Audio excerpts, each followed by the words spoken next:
Ang mabuting balita ng Panginoon ayon kay San Lucas.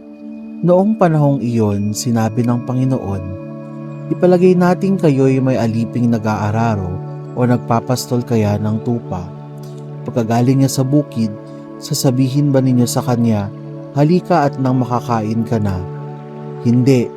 Sa halip ay ganito ang sinasabi ninyo, 'Paghanda mo ako ng hapunan, magbihis ka, at silbihan mo ako habang ako'y kumakain. Kumain ka pagkakain ko.'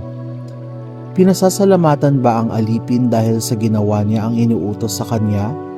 Gayon din naman kayo. Kapag nagawa na ninyo ang lahat ng iniutos sa inyo, sabihin ninyo, 'Kami mga aliping walang kabuluhan, tumupad lamang kami sa aming tungkulin.'" Ang mabuting balita ng Panginoon. Pinupuri ka namin, Panginoong Hesukristo. Tumupad kami sa aming tungkulin. Ano ba ang tungkulin natin sa buhay? Tungkulin sa sarili, sa iba, sa pamilya, sa kaibigan.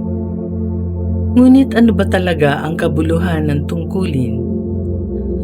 Ang tungkulin ay isinasagawa ng taong may hangaring maglingkod.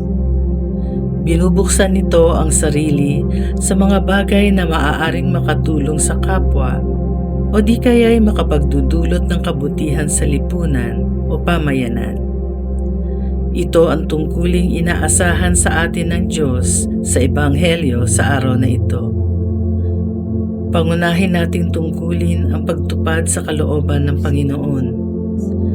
Mga anak tayo ng Diyos na inaasahang maging tapat sa Kanya sa pamamagitan ng pamumuhay natin ayon sa larawan at halimbawa ng Diyos sa larangan ng pagmamahal at paglilingkod sa isa't isa bilang magkakapatid.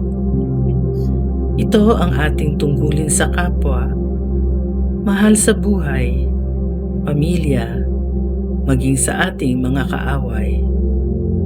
Tularan si Jesus.